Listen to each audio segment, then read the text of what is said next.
Hello friends, शौर्य classes में आपका स्वागत है।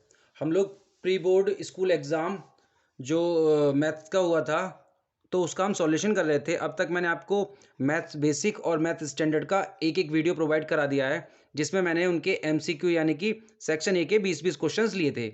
आज जो ये वीडियो है वो रिलेटेड है मैथमेटिक्स स्टैंडर्ड के सेक्शन बी और सेक्शन सी से। आइए देखते हैं उनके क्वेश्चन के सॉल्यूशन क्या हैं। जैसे क्वेश्चन नंबर सेक्शन बी में क्वेश्चन नंबर 21 दिया हुआ है। 21 क्वेश्चन में पूछा था उसने, एक घड़ी की मिनट की सुई की लंबाई 15 सेंटीमीटर है। प्रातः 9 बजे से प्रातः 9:40 की समयावधि के दौरान मिनट की सुई द्वारा रचित क्षेत्रफल क्या होगा। तो उसने हमसे वो एरिया पूछा है जो 9:05 से 9:40 की टाइम पीरियड में वो कवर करेगी। कौन सी? मिनट की सुई। तो उसने हमको आर तो दे दिया 15 सेंटीमीटर। ठीक, अब आप जरा एंगल देख लीजिए, एंगल कितना निकल के आता है। आप देखते हैं 60 मिनट में मिनट की सुई कितना कवर करती है? 360 डिग्री। तो एक मिनट में कितना कवर करेगी? 6 डिग्री। और हमारे पास टोटल टाइम कितना है? 9:05 से 9:40 तक आपके पास टाइम आता है 35 मिनट का। तो वो 35 मिनट में कितना कवर करेगी? 335 इंटू 6 यानी कि 210 डिग्री एंगल कवर करेगी। तो अब एरिया देख लेते हैं। एरिया ऑफ सेक्टर क्या होता है? एरिया ऑफ सेक्टर θ/360 और pi r square. θ/360 pi r square. Area angle कितना है? 210 और 360 इंटू पाई की वैल्यू 22/7 इंटू आर की वैल्यू कितनी है? 15/15। ठीक है, यहाँ कैलकुलेशन देख लेते हैं। 0 से 0 कैंसिल, 7 3 जा 21, 3 से 12, 3 से डिवाइड करेंगे 3 4 जा 3 5 जा 2 से 2 और 2 से 11। तो आपके पास जो कैलकुलेशन आती है वो कुछ ये आती है 11 इंटू 5 इंटू 15/2। ठीक है, जब इसको कैलकुलेट करेंगे तो 15×5 = 11 इंटू 75/2 और इसको सॉल्व कर लेते हैं। 75 और 75 5 7 5 12 8 825/2 और यहाँ पे जब सॉल्व करेंगे 2 4 जा 8, 2 1 जा 2 और 0 2 2 जा 4 और 0.50। तो 2 चौक 8, 2 एकम 2 और 2 दूनी 4। तो 412 डिग्री 50 412.50 सेंटीमीटर स्क्वायर आपका एरिया आ गया। उसने हमसे एरिया पूछा था ना, एरिया ऑफ सेक्टर। ठीक है, अथवा वाले क्वेश्चन में क्या पूछा है? एक वृत्त के चतुर्थांश का क्षेत्रफल ज्ञात कीजिए। आपको पता है टोटल कोऑर्डिनेट कितने होते हैं? 4। तो उसने 1/4 पूछा है। जो एंगल कितना बनता है आपको पता है? 90 डिग्री का। टोटल अगर 360 तो 1/4 कितना हो गया? 90 डिग्री। सेम वही लगेगा। एरिया पूछा उसने, परिधि दे दी इसने। परिधि क्या दी है? 22 सेंटीमीटर। तो आपको पता है परिधि क्या होती है? 2πr = 22। यहाँ से हम r निकाल लेंगे तो r कितना हो जाएगा? 22/2 इंटू पाई की वैल्यू 22/7। तो यहाँ से आपकी r की वैल्यू होगी r/2 सेंटीमीटर। अब एरिया निकाल लेते हैं। सेम एरिया ऑफ सेक्टर ही लगेगा फॉर्मूला। तो कितना आ जाएगा? θ/360 into pi into r square. Theta की वैल्यू यहाँ पे अब है 90 डिग्री अपॉन 360 इंटू पाई की वैल्यू 22/7, आर की वैल्यू 7/2 इंटू 7/2। 9 से डिवाइड करेंगे तो 4 आएगा, 2 से 11 और 7 से 7। तो आपकी जो कैलकुलेशन आएगी वो आएगी 11×7=77/4 दूनी 8। जब आप इसको सॉल्व करेंगे तो 9.625 सेंटीमीटर स्क्वायर यानी कि 22। जब परिधि 22 हो तो उसके क्वाड्रेंट का एरिया कितना निकल आया? 1/4 का 9.625 सेंटीमीटर स्क्वायर। क्वेश्चन नंबर 22 देख लेते हैं। क्वेश्चन नंबर 22 में उसने पूछा है, दो समरूप त्रिभुज ABC तथा PQR के परिमाप क्रमशः 36 सेंटीमीटर तथा 24 सेंटीमीटर हैं। यदि PQ बराबर 10 सेंटीमीटर हो तो AB का मान हमको निकालिए। समरूप त्रिभुज में एक कंडीशन होती है, अगर दो त्रिभुज समरूप हैं तो उनकी कॉरस्पॉन्डिंग साइड्स का रेशियो इक्वल होता है। तो देख लेते हैं। तो उसने हमसे परिमाप दिया हुआ है तो कॉरस्पॉन्डिंग साइड्स का वैल्यू पूछिए। तो यहाँ पे फॉर्मूला क्या लगेगा, पी क्यू की वैल्यू उसने 10 दी है तो ए भी पूछा है, और ये दोनों कैसे हैं, समरूप त्रिभुज है, यानी कि x/10 is equals to, 2 number में बहुत ही आसान क्वेश्चन दिया था, और x/10 इज इक्वल्स टू 36/24, तो 12 दूनी 24, 12 तिया 36, यहाँ से आ जाएगी x इज इक्वल्स टू 3 × 10/2, 2 से डिवाइड करेंगे 5, यानी कि 15 सेंटीमीटर आपका आंसर आ जाएगा। नेक्स्ट क्वेश्चन देख लेते हैं, क्वेश्चन नंबर 23 में क्या किया, उसने प्रूफ पूछा है। यही क्वेश्चन स्टैंडर्ड का जो 23 नंबर का क्वेश्चन है, यही क्वेश्चन मैंने अपनी ट्रिग्नोमेट्री की 4th पार्ट में सेम एज इट इज़ यही क्वेश्चन कराया है, ये क्वेश्चन वहीं से पूछा गया है। तो मैंने जब भी अपने वीडियोज़ में क्वेश्चन लेता हूँ तो वो अच्छे स्टैंडर्ड लेवल के ही लेता हूँ, क्योंकि बेसिक तो मतलब नॉर्मली बच्चे कर लेते हैं, लेकिन वहाँ स्टैंडर्ड में ही मैंने क्वेश्चंस लिए हैं सिलेक्टिव। आप चाहें तो वीडियो जाके देख सकते हैं, ट्रिग्नोमेट्री के पार्ट 4th में मैंने सेम एज इट इज़ यही क्वेश्चन लिया है। अब इसका प्रूफ देख लेते हैं, प्रूफ क्या है, इसमें होल स्क्वायर दिया है तो होल स्क्वायर को खोल लेते हैं, तो sine square A plus cosec square A plus 2 sine A और cosec A plus cos square A plus sec square A plus 2 cos A और सेक ए। मैं यहाँ पे एक चीज़ बता देता हूँ, साइन और कॉस यानी कि sine theta is equals to one by cosec theta होता है, तो यानी कि इन दोनों की वैल्यू कितनी होती है, sine theta into cosec theta is equals to 1 होता है। तो आपके सामने इसकी वैल्यू 1 और इसी तरीके से इसकी वैल्यू भी 1, तो आपके सामने क्या आ जाएगा, sign square A plus cosec square A plus ये 2 रह जाएगा plus cos square A plus sec square A plus 2। यहाँ पे और सॉल्व करते हैं तो 2 और 2 4 हो गया, प्लस साइन स्क्वायर और कॉस स्क्वायर ये मिलके क्या बन जाएगा 1, प्लस आपके पास बचता है कॉसेक स्क्वायर ए और प्लस सेक स्क्वायर ए। इसको और सॉल्व कर लेते हैं, 4 1 5 प्लस कॉसेक को क्या लिख सकता हूँ, कॉसेक को लिख सकता हूँ 1 प्लस कॉट स्क्वायर ए और सेक को लिख सकता हूँ 1 प्लस टेन स्क्वायर ए फॉर्मूले से 5 6 7, तो आपका answer 7 plus tan square A plus cot square ए आ जाता है, यानी कि RHS हमारे पास आ गया। उसने हमसे यही प्रूव करने को कहा था। ठीक है, बहुत छोटा सा क्वेश्चन था लेकिन क्वेश्चन अच्छा है। क्वेश्चन नंबर 23 का ही और पार्ट देख लेते हैं। और पार्ट में उसने क्या पूछा है हमसे, प्रूफ कीजिए कि सेक की पावर 4a माइनस सेक की power 2a is equals to 10 square A plus 10 की पावर 4a। तो यहीं LHS ले लेते हैं लेफ्ट हैंड साइड। क्या मैं यहाँ से सेक स्क्वायर ए कॉमन ले लूँ, तो यहाँ पे बचेगा सेक स्क्वायर ए माइनस 1। इसको क्या लिख सकता हूँ मैं, सेक स्क्वायर ए को आपके पास एक फॉर्मूला होता है sec square A minus 10 square A is equals to 1। तो यहाँ से मैं सेक स्क्वायर की वैल्यू लिख सकता हूँ 10 स्क्वायर ए प्लस 1। सेम यहाँ पे भी यही किया, सेक स्क्वायर की जगह 10 स्क्वायर ए प्लस 1 और माइनस का 1 एज इट इज़। तो आप देख रहे हैं 1 से 1 कैंसिल, आपके पास 10 स्क्वायर ए बचता है।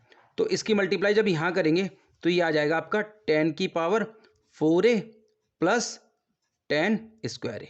यही हमको प्रूव करना था, यानी कि RHS हमारा आ गया। तो ये क्वेश्चन तो बहुत ही आसान था, सिर्फ फॉर्मूला लगाना था, इसका यूज़ करना था। क्वेश्चन नंबर 24 पे आ जाते हैं। आई होप क्वेश्चंस आपको समझ में आ रहे होंगे। अगर फिर भी आपको कोई डाउट हो तो आप कमेंट बॉक्स में जरूर लिखिएगा कि किस क्वेश्चन में कहाँ पे प्रॉब्लम आई।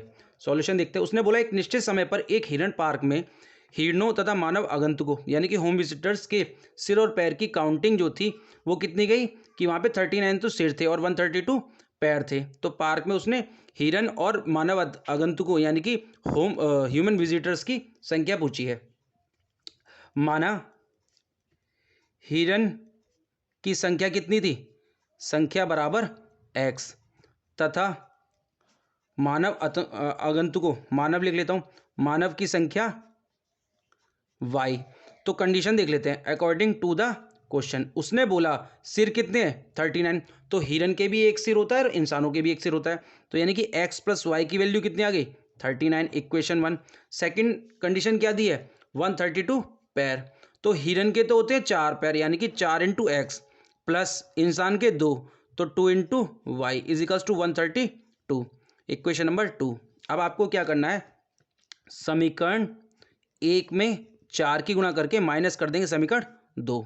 तो देख लेते हैं, समीकरण 1 में गुणा करते हैं तो ये 4x plus 4y is equals to 156 आना चाहिए। ठीक है, 4x plus 2y is equals to 132। तो यहाँ पे जब माइनस माइनस माइनस करते हैं ये कैंसिल हो जाएगा और 4 में से 2 जाएगा तो आपके पास कितना बचता है 2y, और यहाँ पे बचेगा 4 और 2 24, यानी कि y की वैल्यू आ गई आपके पास 12। जब y की value y is equals to 12 समीकरण 1 में रखने पर आपके पास x की वैल्यू कितनी आ जाएगी 39 माइनस 12, यानी कि x की वैल्यू आ गई आपके पास 27। तो आपके पास हिरन की संख्या कितनी थी, हिरन की संख्या तो थी 27 और इंसान कितने थे, इंसानों की संख्या थी यानी कि ह्यूमन विजिटर की संख्या थी 12। ठीक है, नेक्स्ट क्वेश्चन देख लेते हैं।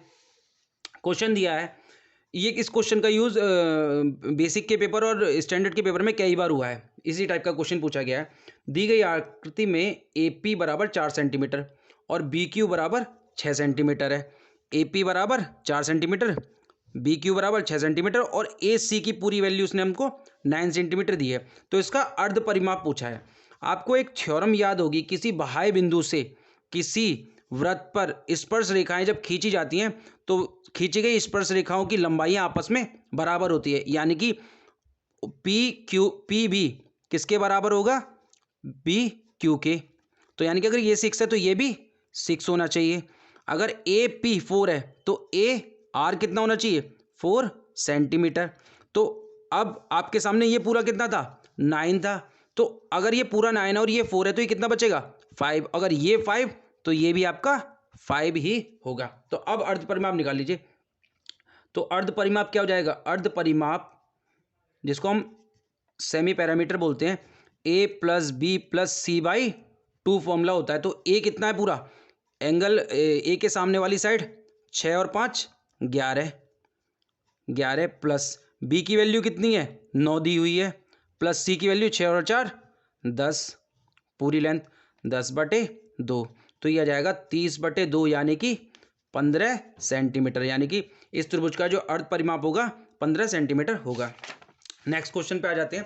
अब क्वेश्चन नंबर 26 है, ये सेक्शन सी से स्टार्ट हो जाते हैं। सेक्शन सी में क्या पूछा हुआ है, पहला क्वेश्चन दिया है, यहाँ पे क्वेश्चंस का लेवल अच्छा है। 2 अंकों की एक संख्या एवं उनके अंकों के उलटने पर बनी संख्या का योग 88 है। यदि संख्या के अंकों का अंतर 2 हो तो संख्या ज्ञात कीजिए, और ऐसी संख्याएं कितनी हैं ये भी बताना है। तो देखिए, जब भी वो 2 अंकों की संख्या बोलता है तो माना संख्या क्या होती है, हम संख्या मानते हैं 10x प्लस वाई, जहाँ पर ये यूनिट डिजिट होती है और ये टेंस डिजिट होती है। तो 10x प्लस वाई, तो उसने हमें अकॉर्डिंग टू द क्वेश्चन पहली कंडीशन क्या दी है, उसने कहा 2 अंकों की संख्या है यानी कि 10x प्लस वाई तथा उसके जो संख्या के अंक हैं उनको पलट दो, यानी कि अब 10x प्लस वाई की जगह क्या कर देता हूँ 10y प्लस x। ठीक है, जैसे आप समझिए, आप 35 को क्या लिख सकते हैं 10 × 3 + 5। तो ये ही 2 अंकों की संख्या का तरीका है, यानी कि 10x प्लस वाई। तो हमने पहले संख्या ये ली थी, अब उसके अंकों को पलट दिया, यानी कि 10x प्लस वाई की जगह 10y प्लस x। तो उनका योग कितना दिया उसने 88, यानी कि 11x plus 11y is equals to 88। तो यहाँ से आ जाएगा आपका x plus Y is equals to 8, समीकरण 1 आ गई। ठीक, अब उसने बोला संख्याओं का अंतर, यानी कि x माइनस वाई बराबर 2। अब यहाँ पे सिर्फ एक चीज़ का ध्यान रखना है, संख्याएं हमें नहीं पता कौन सी हैं, वो 2 डिजिट कौन सी हैं। तो x माइनस वाई बराबर 2 भी आ सकता है और माइनस का 2 भी आ सकता है, यानी कि प्लस माइनस दोनों लेंगे। तो इक्वेशन नंबर 2।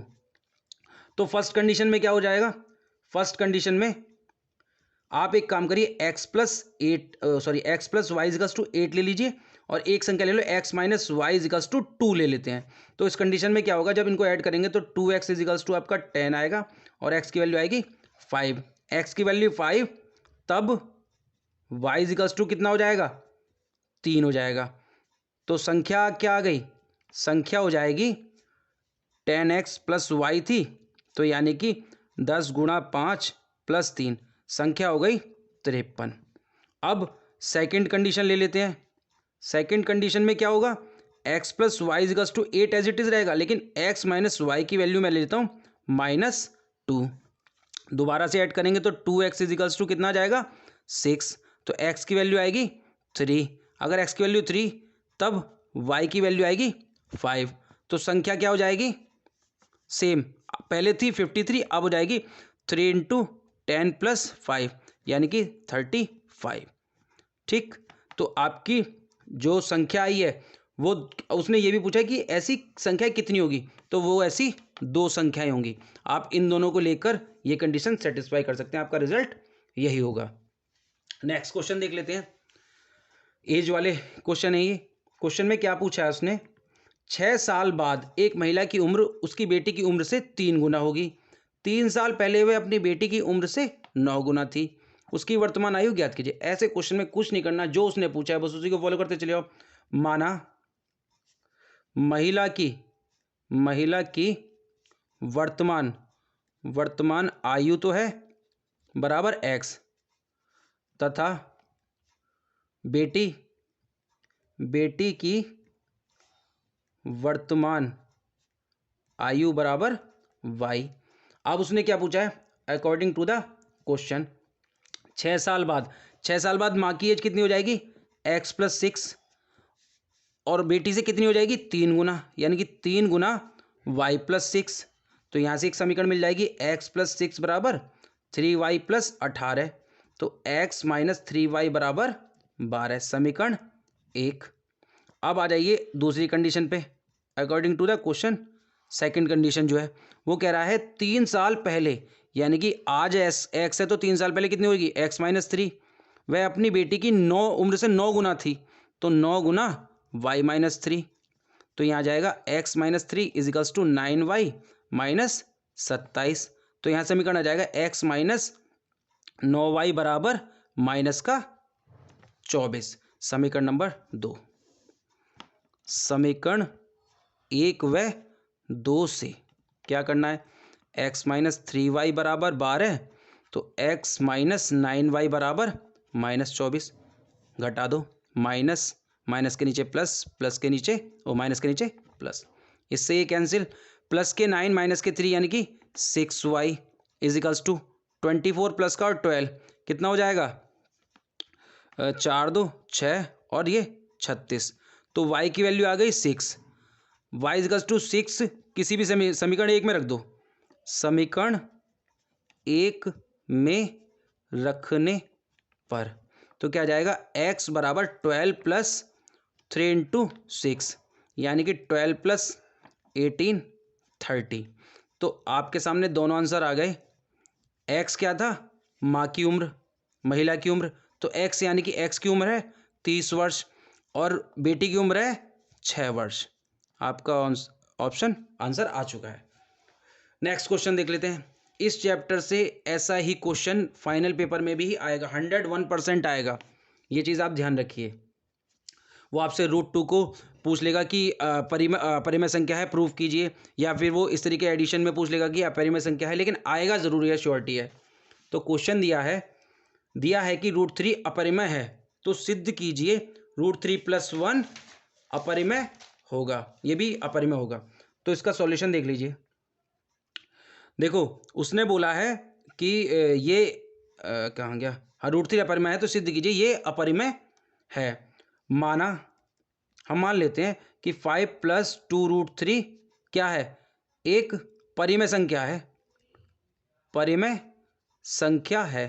तब आपको भी पता है कोई भी परिमेय संख्या होती है, कोई भी संख्या परिमेय संख्या तब होती है जब हम उसे P/Q की फॉर्म में लिख सकते हैं, जहाँ Q does not equal to 0। तो मैंने मान लिया ये परिमेय संख्या है, तो यहाँ से क्या हो जाएगा 2√3 इजिकल्स टू P/Q -5, और जब इसको और सॉल्व करेंगे तो 2√3 इजिकल्स टू P - 5Q/Q। यहाँ से आपका आएगा √3 इजिकल्स टू P - 5Q/2Q। अब चूंकि P - 5Q/2Q एक परिमेय संख्या होगी, परिमेय संख्या होगी। लेकिन ये तो कंट्राडिक्ट कंडीशन होगी, लेकिन √3 जो कि अपरिमेय है इसका खंडन करती है, इसका खंडन करती है। कंट्राडिक्ट कंडीशन होगी। हम लेके तो चले थे ये परिमेय संख्या है, लेकिन हमने क्या प्रूव कर दिया, ये एक अपरिमेय है। तो कंट्राडिक्ट कंडीशन में क्या हो गया, यानी कि तब 5 + 2√3 भी क्या होगा, अपरिमेय ही होगा, अपरिमेय संख्या है। ठीक है, अपरिमेय ही होगी। ये जो डेरिवेशन मतलब स्टैंडर्ड रिजल्ट होते एक तरीके से, इस वाले फॉर्मेशन से बेस्ड क्वेश्चन जरूर आएगा, ये बात आप ध्यान रखना बच्चों। नेक्स्ट क्वेश्चन देख लेते हैं, क्वेश्चन नंबर 28, प्रोबेबिलिटी, प्रायिकता। अच्छा क्वेश्चन डाला है, थोड़ा हटके है, जो आपके एनसीईआरटी में है क्वेश्चंस या जो भी आर.डी. शर्मा वगैरह में, उससे हटके एक क्वेश्चन डाला है इन्होंने।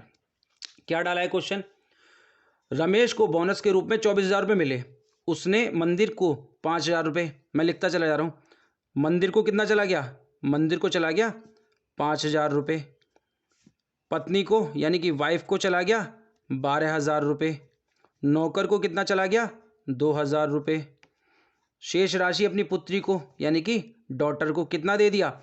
तो आप बताइए, टोटल 24,000 था, 24,000 में से कितना माइनस कर दूं, 12 5 17 और 2 19,000, तो उसको मिला 5,000 रुपया, डॉटर को मिला 5,000 रुपया। अब आ जाइए प्रोबेबिलिटी, तो प्रोबेबिलिटी ऑफ इवेंट यानी कि वाइफ को जो हिस्सा मिला है, वाइफ को हिस्सा कितना मिला है 12,000 बटे टोटल कितने रुपए थे 24,000।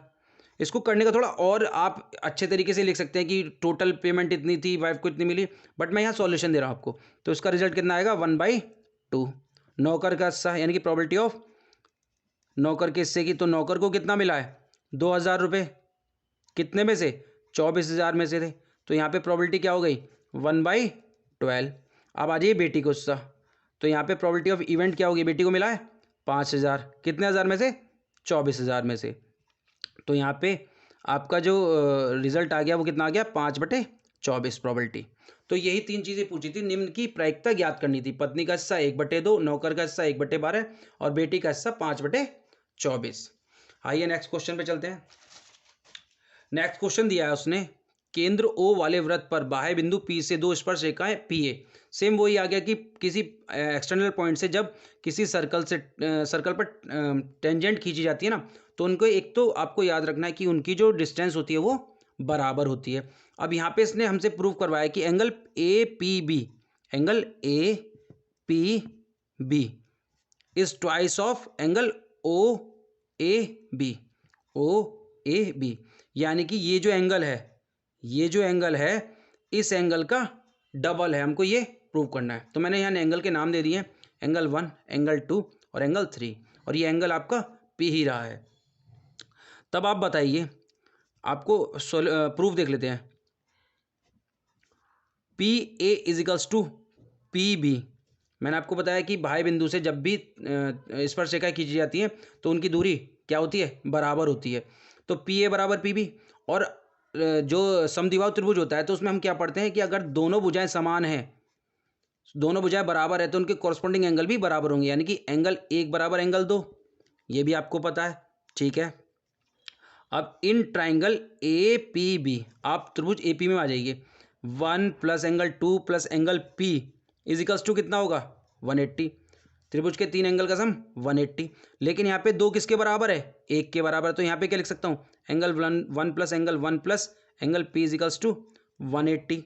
तो यहाँ से आ जाएगा 2 एंगल 1 + एंगल P = 180। तो एंगल 1 की वैल्यू कितनी आ जानी है, एंगल 1 की वैल्यू आ जाएगी 180 माइनस एंगल P अपॉन 2, तो एंगल 1 आ जाएगा 90 माइनस एंगल P/2। आप इसको इक्वेशन 1 एक तरीके से मान लीजिए। अब आ जाइए यहाँ पे, एंगल 1 + एंगल 3 कितना डिग्री होगा 90 डिग्री। आपको पता है कि जो टेंजेंट होती है और केंद्र होता है सर्कल का, ये जो लाइन खींचती है ये 90 डिग्री का एंगल ये जो रेखा होगी ये 90 डिग्री का एंगल होता है, तो एंगल 1 + 3 कितना हो गया 90 डिग्री। आप 1 की वैल्यू रख दीजिए, आप 1 की वैल्यू रख दीजिए, कितना आ जाएगा 90 minus angle P/2 plus angle 3 is equals to 90। ठीक, तो 90 से तो 90 कैंसिल हो जाएगा। कुछ गड़बड़ हो गई, नहीं ठीक है, तो 90 से तो 90 कैंसिल हो गया, तो यहाँ से angle 3 is equals to angle P/2 और यहाँ से एंगल P इजिकल्स टू हो जाएगा 2 इंटू एंगल 3, और हमको यही प्रूव करना था। तो एंगल P का मतलब कितना हो गया, angle APB is twice of angle 3 का मतलब कितना हो गया OAB। यही हमको प्रूव करना था, तो हैंस प्रूव्ड। ठीक, यही आपका इति सिद्धम वाला सिद्धांत है। नेक्स्ट क्वेश्चन देख लेते हैं, इसका अथवा पार्ट है, सेम वही क्वेश्चन आ गया टेंजेंट वाला, ये भी ठीक क्वेश्चन है। उसने बोला त्रिभुज ABC जिसमें BC बराबर A, CA बराबर B और AB बराबर C हो का अर्ध परिमाप S है। यदि त्रिभुज ABC का अंत्यवृत्त भुजाओं ये BCDEF पर टच कर रहा है, तो हमें ये प्रूव करना है कि BD is equals to S minus B। अब आप देख लीजिए क्या करना है इसमें, मैं इसको x मान लूँ, अगर ये x तो ये भी x, ये x तो ये कितनी हो जाएगी c माइनस एक्स, पूरी c है उसमें से x चली जाएगी तो c माइनस एक्स। अगर ये पूरी a है तो ये कितना बचेगा a माइनस एक्स, और अगर ये a माइनस एक्स तो ये भी a माइनस एक्स, और ये c माइनस एक्स है तो ये भी c माइनस एक्स। इसका यूज़ करेंगे, तो आप जरा देखिए, मैं शुरू से लेके चल रहा हूँ, a plus B plus C इजिकल्स to क्या होगा, वैल्यू रख दूँ, a की वैल्यू तो रख देता हूँ मैं x plus a minus X, plus b की जगह क्या रख देता हूँ, b की जगह रख देता हूँ ये पूरी value a minus X plus c minus X, plus c की जगह क्या रख देता हूँ x plus c minus x. ये सिर्फ मैंने वैल्यूज रखी हैं। तो आप देख रहे हैं प्लस एक्स है माइनस एक्स कट गया, माइनस एक्स है प्लस एक्स कट गया, तो आपके पास रहता है 2a plus 2c minus 2x, ये बचता है आपके पास। आपको पता है a प्लस बी प्लस सी, ये आपकी वैल्यू आई, तो यहाँ पे मैं आपको बता देता हूँ s इजिकल्स टू होता है a plus B plus C by 2। ज़रा देखिए, मैं यहाँ से 2 कॉमन लेके इसमें डिवाइड कर दूँ तो a plus B plus C by 2 is equals to क्या आ जाएगा a plus C minus X, यही आना है। तो ये किसकी वैल्यू है एक्स, एस की वैल्यू, तो यहाँ से आ जाएगा a plus C minus S, ये आ गया। तो यहाँ से x की वैल्यू आ गई a plus C minus S, ये आपकी x की वैल्यू आ गई। अब आप मुझे बताइए, अभी मैंने यहाँ पे बताया था, क्या बताया था a प्लस बी प्लस सी, अगर मैं यहाँ से लिखता हूँ ना इसी जगह से, तो यहाँ से क्या आ जाएगा 2s equals to a plus B plus c. तो a b की वैल्यू यहाँ से कितनी आएगी, ए सी है, सॉरी ये ए सी है, तो ए सी की वैल्यू यहाँ से कितनी आएगी a प्लस सी इजिकल्स टू आ जाएगा 2s माइनस बी। रख दीजिए यहाँ पे ज़रा, तो x is equals to 2s minus B minus S, तो x इजिकल्स टू आ जाएगा s माइनस बी, जो हमको प्रूव करना था। चूँकि x क्या है, x आपका बी डी है बराबर s माइनस बी, यही हमको प्रूव करना था। तो हैंस प्रूव वाली कंडीशन यहाँ पे भी होगी, इति सिद्धम। इन क्वेश्चंस में थोड़ा सा दिमाग लगाने की जरूरत थी और कुछ नहीं था। नेक्स्ट क्वेश्चन पे आ जाते हैं, क्वेश्चन नंबर ये 29 था, 30 पे आ जाते हैं। बहुत अच्छा क्वेश्चन है ये, कैलकुलेटिव है थोड़ा सा और कुछ नहीं। ज़रा देख लेते हैं, वीडियो थोड़ी लंबी हो गई है क्योंकि स्टैंडर्ड के जो क्वेश्चन हैं वो थोड़े लेंथी हैं और इन क्वेश्चन के सॉल्यूशन में टाइम भी लगता है। जैसे क्वेश्चन दिया है, एक बहुपद है, इसके शून्यांक अल्फा बीटा हो तो बहुपद ज्ञात करना है जिसके शून्यांक किए हों। तो आपको उसने बोला ये एक बहुपद है, इसके शून्यांक किए हैं, तो यहाँ से मैं अगर मैं अल्फा प्लस बीटा निकालना चाहूँ तो माइनस बी अपॉन ए होता है, तो यहाँ पे कितना आ जाएगा minus B, alpha plus beta की वैल्यू। और अगर मैं आपसे बोलूँ अल्फा बीटा इजिकल्स टू कितना होता है, अल्फा बीटा इजिकल टू होता है सी अपॉन ए, तो यहाँ सी की वैल्यू कितनी है क्यू, तो आपके पास अल्फा प्लस बीटा आ गया और अल्फा बीटा आ गया। अब आपको कोई ये शून्यांक है वो बहुपद निकालना है जिनके शून्यांक है। क्या मैं इसको x और इसको y मान लूँ, x और y, और आपको भी पता है बहुपद क्या होता है एफ एक्स, कोई बहुपद क्या होगा एक्स स्क्वायर ये तो एक्स वाई ले लिया मैंने, इसको एक्स वाई की जगह कुछ और ले लेता हूँ। इसको ले लेता हूँ, एक्स वाई रहने दो, कोई बात नहीं। हमारा होता है एक्स स्क्वायर माइनस मूलों का योग या शून्यांकों का योग, मूलों का योग इंटू एक्स और प्लस मूलों का गुणनफल। तो यहाँ पे क्या आ जाएगा, एक्स स्क्वायर माइनस मूलों का योग, अगर मैं इसको एक्स प्लस वाई आएगा इंटू एक्स और यहाँ पे आ जाएगा प्लस एक्स इंटू वाई, ये आपका बहुपद आएगा। अब आपको सिर्फ यहाँ पे एक्स प्लस वाई और एक्स वाई की वैल्यू रखनी है, जहाँ पे एक्स ये है और वाई ये है। तो ज़रा देख लेते हैं, मैंने यहाँ पे उससे पहले सॉल्यूशन भी लिखा है, अल्फा प्लस बीटा का square alpha square plus beta square plus 2 alpha beta, alpha minus beta का square alpha square plus beta square minus 2 alpha beta. तो यहाँ से अल्फा माइनस बीटा स्क्वायर को मैं अल्फा प्लस बीटा का square minus 4 alpha beta भी लिख सकता हूँ। तो आप मुझे बताइए एक्स प्लस वाई की वैल्यू कितनी हो जाएगी। अगर मैं कहूँ आपसे, सिर्फ एक्स की ले लो पहले, एक्स की वैल्यू कितनी हो जाएगी, एक्स की वैल्यू है अल्फा प्लस बीटा का स्क्वायर। तो यहाँ से अल्फा प्लस बीटा की जगह कितना जाएगा, माइनस पी का स्क्वायर यानी कि पी स्क्वायर। वाई की वैल्यू कितनी आ जाएगी, अल्फा माइनस बीटा का स्क्वायर। तो अल्फा माइनस बीटा के स्क्वायर की जगह क्या लिख सकता हूँ मैं, अल्फा प्लस बीटा का स्क्वायर माइनस 4 अल्फा बीटा। तो अल्फा प्लस बीटा के स्क्वायर की वैल्यू कितनी आई थी, P square minus 4 alpha beta की वैल्यू क्यू। तो यानी कि वाई की वैल्यू ये आ गई। अब आपका आंसर आ गया। आपको क्या करना है, X square minus X plus Y यानी कि P square plus P square minus 4q into X plus X Y यानी कि पी स्क्वायर और पी स्क्वायर माइनस 4q, यही आपका बहुपद होगा। देख लेते हैं, X square minus 2p square minus 4q X plus, यहाँ पे इसको एज इट इज़ रहने दो, या लिखना चाहो तो p की power 4 minus 4p square q। तो जो बहुपद आपको फाइंड करना था जिसके शून्यांक किए हो, वो बहुपद आपका ये है, यही आपका आंसर होगा। नेक्स्ट क्वेश्चन देखते हैं, लास्ट क्वेश्चन है ये इस सेक्शन का, सेक्शन सी का। तो सॉल्यूशन देखते हैं। उसने हमसे बोला tan theta plus sec theta is equals to M है, तो सिद्ध कीजिए कि sine theta is equals to M square minus 1 upon M square plus 1। यहाँ मैं क्या करता हूँ, मेरे पास मैं अपोजिट लेके चलता हूँ, M square minus 1 taking R H S ले लेता हूँ, R H S right hand side ले लेता हूँ, M square minus 1 upon M square plus 1। तो एम की जगह कितना रखना है मुझे, tan theta plus sec theta का होल स्क्वायर माइनस 1 अपॉन ये M tan theta plus sec theta का होल स्क्वायर और प्लस 1। ज़रा सॉल्व कर लेते हैं। तो यहाँ आ जाएगा tan square theta plus sec square theta plus 2 tan theta और सेक थीटा माइनस 1 अपॉन, यहाँ लिख लेते हैं tan square theta plus sec square theta plus 2 tan theta और सेक थीटा प्लस 1। अब आपको करना क्या है, यहाँ पे आपको एक चीज़ पता होगी, मैं फॉर्मूला लिख देता हूँ यहाँ पे, sec square theta minus tan square theta is equals to 1 होता है। तो आप किसी भी एक को चेंज कर लीजिए, सेक स्क्वायर थीटा बराबर क्या लिख सकता हूँ मैं, sec square theta is equals to 1 plus tan square theta रख दीजिए यहाँ पे।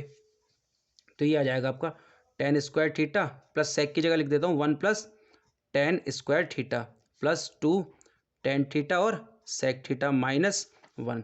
ये क्वेश्चन कई तरीके से हो सकता है, बट मेरे दिमाग में फ़िलहाल यही आया तो मैंने इससे ट्राई कर दिया। तो अब यहाँ पे क्या करेंगे, यहाँ पे भी आप कर सकते हैं tan theta sec square theta को सेम चेंज कर लेते हैं, 1 प्लस टेन स्क्वायर थीटा और प्लस 2 टेन थीटा और सेक थीटा प्लस 1। ये उल्टा अपोजिट हो गया। यहाँ पे मैं इसको सेक स्क्वायर को चेंज कर लेता हूँ, टेन स्क्वायर यानी कि यहाँ से मैं लिख सकता हूँ tan square theta is equals to sec square theta minus 1। तो यहाँ पे मैंने इस लाइन को कैंसिल कर दीजिए, यहाँ लिख सकता हूँ मैं sec square theta minus 1 plus sec square theta plus 2 tan theta और सेक थीटा प्लस 1। किस लिए, माइनस 1 से प्लस 1 कैंसिल, माइनस 1 से प्लस 1 कैंसिल। तो आपके पास ऊपर बचेगा 2 tan square theta plus 2 tan theta और सेक थीटा, और नीचे बचेगा 2 sec square theta plus 2 tan theta और सेक थीटा। सेम ऊपर से कॉमन आ जाएगा 2 टेन थीटा, क्या बचता है tan theta plus sec theta बचेगा, और नीचे से कॉमन आ जाएगा 2 सेक थीटा, क्या बचता है sec theta plus tan theta. तो इससे ये कैंसिल, 2 से 2 कैंसिल, तो आपके पास बचता है tan theta upon sec theta, और टेन को लिख सकता हूँ sine theta upon cos theta, और सेक को लिख सकता हूँ 1 अपॉन कॉस थीटा। कॉस से कॉस कैंसिल, आपका RHS यानी कि साइन थीटा, LHS आ गया, सॉरी RHS लेके चले LHS आ गया। तो यही हमको प्रूव करना था। तो आपके सेक्शन बी और सेक्शन सी दोनों के क्वेश्चन कंप्लीट हो चुके हैं। सेक्शन डी जो है वो आपको नेक्स्ट वीडियो में प्रोवाइड कराऊंगा, नहीं तो वीडियो बहुत लंबी हो जाएगी। और अगर वीडियो आपको अच्छी लगी हो, क्वेश्चंस अच्छे लगे हो, सॉल्यूशन अच्छे लगे हो, तो चैनल को लाइक और सब्सक्राइब जरूर कीजिए, ताकि मैं अच्छे अच्छे वीडियोज़ आपके लिए ला सकूँ। आज के लिए इतना ही, थैंक यू।